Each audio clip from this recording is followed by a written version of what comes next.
میرے عزیز آپ الجھ جائیں گے، آپ کی زندگی آپ کے لیے آزمائش بن جائے گی اگر آپ اس چکر میں پڑ گئے کہ میں کوئی بلا ہوں۔ بڑا بڑا سمجھدار آدمی اور بڑی بڑی خانقاہ کا نام لینے والا جب وہ چوک میں کھڑا ہوتا ہے نا کہ پہلے میرا استقبال کرو پھر میں جاؤں گا، تو محسوس ہوتا ہے کہ ابھی کچا ہے، ابھی کچا ہے، ابھی مزہ نہیں آیا، کاش یہ پک جاتا۔ حضرت عمر بن عبدالعزیز رحمۃ اللہ علیہ تشریف فرماتے تو خادم آپ کے پاس بیٹھا تھا۔ اب خادم کو بندہ خدمت کرائے نا تو پھر وہ خادم کس بات کا۔ خادم پاس بیٹھا تھا تو نوجوان تھا، اس کی ڈیوٹی تھی رات کو امیر المومنین کے پاس بیٹھنے کی، تو وہ سو گیا اور لیٹ گیا، آرام آ گیا۔ تو مہمان کچھ آئے ہوئے تھے، وہ بات چیت کر رہے تھے، تو اچانک چراغ گل ہو گیا۔ حضرت عمر بن عبدالعزیز رحمۃ اللہ علیہ خود اٹھے، صحیح بات کرنا دیانتداری سے، میرا خواب میرا غلام جس کی ڈیوٹی ہو، آپ کا خادم آپ کا نوکر جس کی ڈیوٹی ہو رات کی، کہ یہ ڈیوٹی اس نے کرنی ہے، وہ سو جائے تو ہم بالکل فارغ بھی ہوں، نیند بھی نہ آ رہی ہو تو پھر بھی اس کے حصے کی ڈیوٹی کرتے ہیں کہ نہیں؟ ویلے ہیں، کوئی کام نہیں۔ حالانکہ نبی پاک نے فرمایا، ابو داؤد شریف کی حدیث ہے، فرمایا تمہارے غلام تمہارے بھائی ہیں۔ 3 جملے ہیں لیکن ان کو رٹ کے یاد کر لینا۔ فرمایا جس طرح کا خود کھاؤ اس طرح کا انہیں کھلاؤ، جس طرح کا خود پہنو اس طرح کا انہیں پہناؤ، اور فرمایا ان کی طاقت سے زیادہ بوجھ نہ ڈالو، اور اگر کبھی ڈال لو نا تو پھر کام میں ان کی مدد بھی کرو۔ یہ ابو داؤد شریف کی حدیث کے لفظ موجود ہیں، لیکن ہم کیا کرتے ہیں؟ ایسا کر نہیں سکتے۔ کیوں؟ کہ اندر سودا سمایا ہے کہ مجھ سے 10,000 پورا لیتا ہے، تو پورا 10 لیتا تو جاگے نا۔ اب وہ جو اندر بات ہے نا کلک ہو گئی ہے، وہ اب جان نہیں چھوڑ رہی کہ میرا ملازم ہے، وہ سکون ہی نہیں لینے دیتی۔ حضرت عمر بن عبدالعزیز، وہ خادم سو گیا، اٹھے، چراغ بند ہو گیا، خود اٹھ کے گئے، تو وہ جو ملنے آیا تھا، ظاہر ہے بادشاہ کو ملنے آیا تھا تو کوئی بڑا آدمی ہوگا نا، وہ کہنے لگا اسے جگائیں، تو آپ فرمانے لگے میں جو جاگ رہا ہوں۔ جا کے آپ نے نا وہ دیا سلائی کے ساتھ چراغ دوبارہ جلایا، اور جب جل گیا واپس آیا تو کہنے لگا جناب اس طرح تو یہ نکما، فلسفہ بھی بڑا لوگ بیان کرتے ہیں، نکما ہو جائے گا، آپ خود ہی چلے گئے چراغ جلانے، خود ہی۔ تو حضرت عمر بن عبدالعزیز کا ایک جملہ تاریخ نے محفوظ کر کے ہمیشہ کے لیے زندہ رکھا ہے۔ آپ فرمانے لگے جب میں گیا تھا تب بھی عمر بن عبدالعزیز ہی تھا، اور چراغ جلا کے آیا ہوں تو تب بھی میں عمر بن عبدالعزیز ہی ہوں، میرے اندر کوئی تبدیلی آئی۔ اور فرمایا جب یہ جاگ رہا تھا پھر بھی میرا غلام تھا، اور سو گیا تو غلام پھر بھی میرا ہی ہے، اور فرمایا میں اگر اس کو زبردستی جگاؤں گا تو پھر بھی میرا ہی غلام رہے گا، اور اگر میں رحم کر کے تھوڑی نیند پوری کرنے دوں گا تو رہے گا تو پھر بھی میرا ہی۔ تو کوئی حرج نہیں اگر میں سکون لینے دوں گا، اور فرمایا اس سے مجھے بھی تو سکون ہے نا کہ میں نے کسی کو سلایا ہوا ہے، کوئی میری وجہ سے آرام کر رہا ہے، کسی کی میرے سبب سے نیند پوری۔ ہم اپنے آپ کو سکون دینا ہی نہیں چاہتے، ہم سکون ڈھونڈتے ہیں واہ واہ میں، بلے بلے میں، اس میں سکون نہیں ملتا۔ سکون تو عاجزی میں ملتا ہے، سکون تو انکساری میں ملتا ہے، سکون تو دوسروں کا خیال رکھنے میں ملتا ہے۔ اور شاید میں ٹھیک ہی کہوں کہ خدمت کرانے میں اتنا سکون نہیں، اتنا خدمت کرنے میں سکون ہے۔ آپ تھوڑی توجہ دیکھیں نا، دوسرے کا احساس کرنا کہ وہ کہاں کہاں ہے، کس کس حال میں، اس کا احساس کرنا، اس کی توجہ کرنا۔ میری بات کو سمجھنا، نبی کریم علیہ السلام صرف مخلوق میں افضل نہیں، نبیوں میں افضل ہے، رسولوں میں افضل ہے، رسولوں میں، اور کل فرشتوں سے۔ علماء اس مسئلے کو جانتے ہیں، کچھ رسول الملائکہ ہیں، حضور رسول الملائکہ سے افضل، بلکہ موٹی بات یہ ہے کہ بعدد خدا بزرگ توئی، قصہ مختصر، اتنا بڑا درجہ، اتنا بڑا۔ لیکن نبی کریم علیہ السلام جب رات کو عبادت کے لیے اٹھتے تو کہتے عائشہ اگر تو اجازت دے تو اللہ کو راضی کر لوں، یعنی حضور سوائے رب کے کسی کے پابند ہیں ہی نہیں، اللہ کے علاوہ کسی کے پابند نہیں ہے۔ عائشہ تو اجازت دے تو نفل پڑھ لوں، تو اماں جی کہتی یا رسول اللہ میری کیا ضرورت ہے؟ فرمایا حق تیرا ہے نا، ابو بکر کی بیٹی تو دے اجازت، اس سے کیا ہوتا ہے؟ آدمی چھوٹا ہو جاتا ہے؟ کیا ہوتا ہے اس سے؟ تھوڑا تھوڑا اگر آپ اپنے آپ کو اطمینان دینا چاہیں تو دوسرے کی طرف تھوڑی توجہ کریں، احساسات بڑھائیں، آپ کو سکون ملے گا۔ ایک دن حضور گھر میں بڑے حشاش بشاش تھے تو مسکراتے ہوئے کہا عائشہ ایک بات کروں؟ تو اماں جی عرض کرنے لگی حضور آپ کے موڑ مبارک بڑا اچھا، ذرا کر لے۔ تو حضور فرمانے لگے جب تم مجھ سے ناراض ہوتی ہو تب بھی مجھے پتہ چل جاتا ہے، جب راضی ہوتی ہو تب بھی پتہ چلتا ہے۔ تو حضرت عائشہ کہتی میں نے جلدی سے کہا حضور مجھے میری ماں روئے، یہ آپ کیا کہہ رہے ہیں؟ فرمایا چپ کر، بات تو سن لینا پوری، تو سن تو لینا پوری بات۔ حضور مجھے میری ماں روئے، فرمایا سن تو صحیح نا یا رسول اللہ فرمائیے۔ نبی کریم علیہ السلام فرمانے لگے تم کبھی کبھی قسم اٹھاتی ہو؟ کہاں اٹھاتی ہوں؟ تو فرمایا جب ہوتی ہو نا ناراض تو کہتی ہو مجھے ابراہیم علیہ السلام کے رب کی قسم، اور جب راضی ہوتی ہو تو کہتی ہو مجھے محمد مصطفیٰ کے رب کی قسم، کہتی ہو کہ نہیں؟ تو جناب عائشہ کہتی ہے میں لبوں سے مسکرا رہی تھی پر میری آنکھوں میں آنسو تھے، اور میں نے کہا محبوبہ تیرے قربان جاؤں، میرے لفظوں کا بھی احساس فرماتے ہو، یہاں تک آپ توجہ کرتے ہیں، یہاں تک کریم کہ میں بول کیا رہی ہوں، اور میرے جو لفظ ہیں ان کے اندر درد چھپا ہے یا غصہ چھپا ہے، رضا چھپی ہے یا ناراضگی چھپی ہے؟ خدا را وہ جو بیٹی بیاہ کے آپ کے گھر آئی ہے وہ کسی کی بیٹی ہے، اس کا باپ اسے بڑا پیار کرتا تھا، اس کی ماں اگر کبھی رات کو کہتی تھی نا کہ بیٹی تو پانی لے آ، تو ابا کہتا تھا نہیں انہوں سون دے میں لے آؤں۔ تو سمجھا ہی نہیں، تو نے کبھی غور ہی نہیں کیا کہ یہ کسی کے گھر کی رانی تھی، یہ کسی کی ملک تھی، تیرے گھر آ گئی ہے تو تو نے رنگ ڈھنگ ہی سارا بدل ڈالا ہے، تو شکایتیں شروع کر دی ہیں، تو شکوے کرتا ہے کہ سویرے اٹھتی کیوں نہیں، یہ رات کو میری آواز پہ آتی کیوں نہیں، پتہ نہیں ہے کہ رسول کریم علیہ السلام کے وہ احساس کی شدت۔ فرمایا عائشہ میں تیرے لفظوں، سیدہ عائشہ صدیقہ فرماتی ہیں میری طبیعت شدید علیل تھی، میں لیٹی ہوئی تھی، حضور آئے اور آ کے فرمایا عائشہ میں نے کھانا کھانا ہے، روٹی بنا دو۔ میں نے عرض کی یا رسول اللہ میرے سر میں درد ہے، تو میں اٹھتی ہوں حضور اس لیے لیٹی تھی۔ قربان جاؤں کریم رسول کے طریقوں پر۔ فرمایا لا مجھے آٹا دے، میں تجھے آٹا گوندھ دیتا ہوں، تو مجھے روٹی پکا دے۔ لا نا لا میں تجھے آٹا گوندھ دوں۔ دوستو احساسات، پیار اگر کبھی بن کے بیٹھ جاؤ گے تو کیا ملے گا؟ ہم نے نا اپنی طبیعتوں کو اتنا بڑا کر لیا ہے کہ ہمارے بچے بھی پریشان ہیں، ہمارے گھر والے پریشان ہیں، ہماری بہو آ گئی ہے تو وہ کئی دفعہ شکوہ کرتی ہے کہ پیر صاحب حاجی صاحب کو سمجھائیں، کوئی بات کریں، اور ہمارا داماد کئی دفعہ ہم سے پریشان۔ کیوں ہم بوجھ بنتے ہیں لوگوں کو؟ کیوں ہم نے اس طرح کا رویہ بنایا؟ میرے رسول کریم سید عالم صلی اللہ تعالی علیہ وسلم نے لوگوں کو یہ کہا کہ تم اپنے غلام پر بھی اس کی طبیعت سے زیادہ بوجھ، اس کی طبیعت سے زیادہ اس پر بوجھ، وہ تمہارا بھائی ہے، وہ تمہارا دوست ہے۔ اور صحابہ یہ اطمینان لیتے تھے۔ مولا علی شیر خدا، بس بات سمیٹنے لگا ہوں، توجہ ہے میری بات پر۔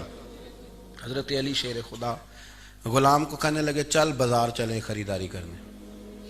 غلاموں کے ساتھ بھی شاپنگ ہوتی ہے، یہاں تو لوگ ڈرائیور کو تو انسان ہی نہیں سمجھتے، اس کو گاڑی میں بٹھا کے دعوت کھانے جاتے ہیں، کتنی روٹیاں کھا لے گا، کیا مثلاً ہو جائے گا، یعنی کھانا کھانے گئے ہیں تو اس کو گاڑی میں بٹھا دیا۔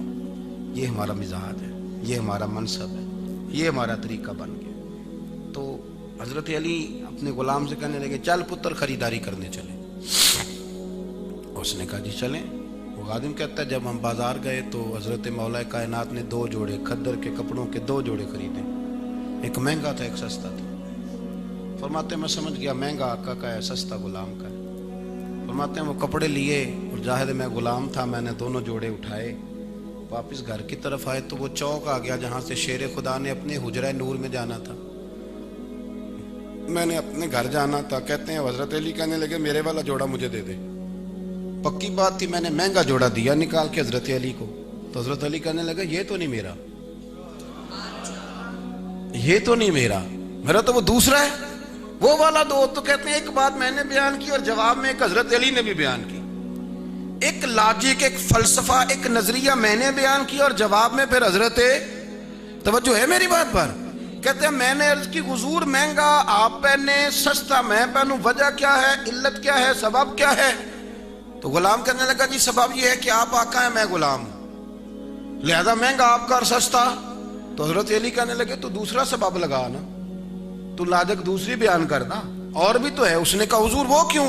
فرمایا سستا مجھے دے دے، مہنگا تو رکھ لے، وجہ یہ ہے کہ میں بوڑھا ہوں تو جوان ہے، تو یہ والا فلسفہ رکھنا، میں بوڑھا ہوں اور تو یہ والا فلسفہ رکھ۔ تو وہ کہنے لگے حضور اب میرے پاس تو بات ہی کوئی نہیں رہ گئی کرنے کو، اس لیے کہ جو آپ نے بات بیان کی، حضرت حذیفہ بن یمان رضی اللہ تعالیٰ عنہ کہتے ہیں میں نبی پاک کے ساتھ گیا، گرمی کا موسم تھا، ایک سفر ہو رہا تھا، امام غزالی نے لکھا ہے رستے میں گرمی بڑی شدید تھی، تو حضور علیہ السلام کو سامنے کنواں نظر آیا تو کہا حذیفہ غسل نہ کر لے؟ میں نے کہا حضور کر لیں۔ کہتے ہیں محبوب کریم علیہ السلام نے فرمایا تو ذرا کپڑا تان کے کھڑا، حضور کپڑوں سمیت غسل کر رہے ہیں، پھر بھی میں چادر تان کے کھڑا ہو گیا، کپڑوں سمیت غسل ہو رہا تھا۔ کہتے ہیں حضور کو مزہ آنے لگا، گرمی شدید تھی، اور سرکار کنویں سے پانی نکال نکال کے جسم اطہر پر، گویا کنویں کو برکتیں ملنے لگی، کنواں شفا والا ہونے لگا، کرم ہونے لگا۔ کہتے ہیں سرکار وہ انڈیلتے جا رہے تھے، حضرت حذیفہ بن یمان کہتے ہیں حضور کو مزہ آنے لگا تو میرا بھی دل تھا کہ آج نوکری بڑی شاندار ہو گئی ہے۔ میں نے کہا حضور مزہ آ رہا ہے، تھوڑا اور غسل فرما لیں۔ کہتے ہیں سرکار نے اور غسل کیا، اور غسل کیا، اور غسل کیا۔ جب فارغ ہو گئے نا حضور، میں بڑا، میرا کلیجہ ٹھنڈا تھا کہ آج میں نے نا محبوب کریم کی خدمت کی اور حضور کو سکون آیا۔ میں بڑے سکون میں تھا، میں بڑے مزے میں تھا کہ آج میری نوکری کو، میں فارغ ہوا نا تو حضور نے فرمایا چادر مجھے دو، وہ جو اوڑی ہوئی تھی، تانی ہوئی تھی، میں نے دی تو فرمایا اب تو غسل کر۔ میں نے عرض کی یا رسول اللہ نہیں بس ہو گیا نا، تو نبی کریم فرمانے لگے مجھے اگر گرمی لگ رہی ہے تو بھی تو ساتھ ہی تھا نا، اور جب تک تو کھڑا رہا میں تیرے کانوں کے پیچھے پسینہ دیکھتا رہا، کر غسل۔ حضرت حذیفہ کہتے ہیں حضور نہیں چلیں، فرمایا میں کہہ رہا ہوں کرو تو کرو۔ فرماتے ہیں میں کنویں کے قریب گیا تو چند ڈول پانی کے نکال کے جب میں نے اوپر بہائے تو میں نے کہا حضور چلے؟ فرمایا نہ بھائی، جتنی دیر میں نے کیا اتنی دیر ہی کرنا پڑے گا، جتنی دیر تیری صورت تیری سیرت زمانے سے نرالی ہے، اور تیری ہر ایک ادا پیارے ادائے بے مثالی ہے۔ اگر تیرے گھر میں اعلیٰ کھانا پکا ہو اور تو سارا کھا جائے تو تیری زبان کو مزہ آئے گا، اگر وہ اعلیٰ کھانا اٹھا کے تو کسی غریب کو دے آئے تو تیرے دل کو سکون آئے گا۔ اس چیز کو سمجھ لیں۔ اگر ہم اطمینان قلبی چاہتے ہیں تو اس کے لیے چند روایات میں نے آپ کی خدمت میں پیش کی، لیکن اگر مزاج ہو تو، اگر ہم یہاں آنا چاہیں تو اپنی طبیعت کے اندر اس بات کو پیدا کریں کہ ہم کوئی غلاظت باطن کی، کوئی عجب، کوئی تکبر، کوئی حسد، کوئی عداوت یہ نہیں آنے دیں گے۔ پھر آپ دیکھیں جب من صاف ہونا پھر بندہ جہاں بھی بیٹھا ہو وہ ٹھیک ہی ہوتا ہے، وہ جس سے بھی ملے وہ ٹھیک ہی ہوتا ہے۔ وہ ایک بزرگ گزرے ہیں تو کسی نے ان سے کہا، پنجابی درویش تھے، ان سے کسی نے کہا بابا جی وہ فلانے بندے تھوڑی چگلی بھی کر دے سن، کہنے لگے پھر دس، کہ حضور وہ تھوڑے خلاف گلاں کر رہے تھے، میں ایک باری پھر کر دس، کہ حضرت جی وہ تھوڑے خلاف گلاں پہ کر رہے ہیں، یار میں تو بڑا مشہور ہو گیا، اتھے بھی میری ہی گلاں ہو رہی سن، بڑی گل ہے بھائی میری، اتھے بھی۔ وہ بندہ کہتا ہے میں پریشان ہو گیا کہ میں شکایت لگانے آیا تھا، بابے یہ بھی مزہ ہی لے لیا ہے۔ یہ ہے دل کو سکون دینے والی بات۔ جتن جتن ہر کوئی کھیڈے، اج ہارن کھیڈ فقیرا، جتن دا مل کوڈی پیندی، ہارن دا مل ہیرا۔ کہنے لگے پتر میں تو پتہ ہی نہیں سی، اتھے بھی میری ہی گلاں ہو رہی سن، بڑی گل ہے بھائی میری، یعنی اتھے بھی میری ہی ہو رہی ہے۔ تو یہ ہے جب آپ نے لطف لینا ہے، جب اپنے دل کو سکون دینا ہے، تو نہیں تو پھر آپ دانت چبائیں گے وہ میرے خلاف بات کر دی، یعنی ماں بدولت کے بارے میں، یعنی میرے بارے میں ہی بات کر دی۔ اپنے آپ کو اگر آپ سکون دیں، مجھے حدیث یاد آ گئی، میں پڑھ کے بات سمیٹتا ہوں۔ حضرت ابو ہریرہ کہتے ہیں، بخاری مسلم میں مشکات میں موجود ہے، کچھ لوگوں نے آ کے عرض کی یا رسول اللہ کافروں نے تو آپ کا نام ہی معاذ اللہ ثم معاذ اللہ نقل کفر نباشت بگاڑ دیا، نام بگاڑ دیا۔ محمد کا معنی ہے اللہ یحمد حمدن بعد حمد، جس کی بار بار تعریف کی جائے، تو وہ تو معاذ اللہ ثم معاذ اللہ نقل کفر نباشت، وہ تو مذمم کہنے لگے، اور یہ کہہ کے گالیاں دیتے ہیں۔ کہتے ہیں بندہ آیا تو بڑے جذبات میں آیا، حضور میں نے کاٹ ڈالوں گا، میں نے مار ڈالوں گا، آپ کو مذمم کہہ کے گالیاں دیتے ہیں۔ کہتے ہیں حضور نے چہرہ دیکھا تو ماحول اور تھا، جب بات سنائی تو حضور ہنس پڑے اور ہنس کے فرمانے لگے یشتمیون مذمما ویلعنون مذمما وانا محمد صلی اللہ علیہ۔ فرمایا وہ تو کسی مذمم کو گالیاں دے رہے تھے، پتہ نہیں کون ہے مذمم جس کو وہ برا کہہ رہے تھے، مجھے تو رب نے محمد بنا کے بھیجا ہے، اور میں تو محمد ہوں، مجھے گالی دی نہیں جا سکتی، میرا نام ہو تو خود بخود تعریف ہو جاتی ہے۔ وہ پتہ نہیں کون تھا جس کو وہ کہہ رہے تھے، میں وہ نہیں ہوں، میں تو محمد ہوں صلی اللہ۔ ہم نا جتنے بھی بے سکون ہیں نا، اب آخر میں کہہ لوں، جتنے بھی بے سکون ہیں اپنی وجہ سے ہی، اگر ہم وہ وجہ نکال دیں نا، جس کا معدہ خراب ہوا ہے شام کو اس کو پتا تو ہے نا کیا کھایا تھا. میری بات کی سمجھ آ رہی ہے؟ ہاں جس کا سینہ جلا ہے اسے پتا تو ہے نا بد پرہیزی کتنی کی تھی. اور جس کی شوگر آج 450 ہوئی ہے اسے پتا تو ہے نا کہ رات کیا گول کھلائے تھے, کون سا میٹھا ہے جو ڈبل کر کے کھایا ہے. تو تبھی تو شوگر ہوئی ہے نا جی. تو اگر آپ کہیں الجھے ہوئے ہیں تو پھر پتا تو ہے نا کہ زخم کہاں کہاں ہے. پھر تھوڑا بہت اندر کا علاج کرانا چاہیے. پھر تھوڑی تھوڑی وہ درویش تھے جن کو دنیا بڑے بڑے نام سے کہتی تھی آپ گیلانی ہیں, آپ غوث پاک کی اولاد ہیں, اونچ شریف کے ہیں, پر وہ ساری زندگی یہی کہتے رہے کی جانا میں کون وے بولے, وہ کی جانا میں کون, مجھے کیا پتا میں کون, میں تو ڈھونڈتا پھرتا ہوں اے اقبال اپنے آپ کو, آپ ہی گویا مسافر آپ ہی منزل ہوں میں. میاں صاحب کا نام محمد بخش صاحب, تو یہاں سکھ اور ہندو رہتے تھے, تو کسی نے کہہ دیا شاید یہ وہی محمد ہیں جن کا مسلمان کلمہ پڑھتے ہیں. تو اپنی نفی کرنی تھی نا.